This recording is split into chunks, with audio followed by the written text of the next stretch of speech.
আসসালামু আলাইকুম। আমি আসছিলাম আমাদের গোরস্থানে, যে এখানে আমাদের কিছু ফল রাখা ছিল। তো কি বলবো, এই যে এই পাড়ার সোনাইকান্দের এদিককার মানুষ এতটাই চোর আর এতটাই নিম্ন। দেখেন আমার কতগুলো ছিল আর এখন কতগুলো আছে নাই বলতে গেলে, সবই নিয়ে চলে গেছে। তো মানুষ কিসের লেগে চুরি করে যায় না, মানুষের কষ্টের ফল এভাবে চুরি করে নিয়েছে।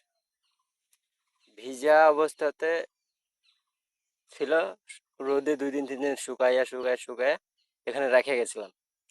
আজকে এসে দেখি যে নাই, একবারে চুরি করে নিয়েছে। আবার এই যে এইগুলো, ওই যেগুলো মেলা আছে, এগুলো আবার আর একজনে আবার আমাদের এইখানে রাখা ছিল পালা করে, এখান থেকে কেটে কেটে নিয়ে যায় আবার এইখানে রাখছে, মানে ও নিয়ে যাবে তাই।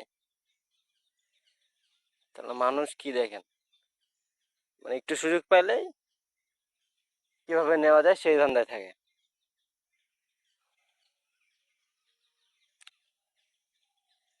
আর কি বলবো, কাউকে তো চিনিই না, কে নিয়ে গেছে তাও তো জানি না।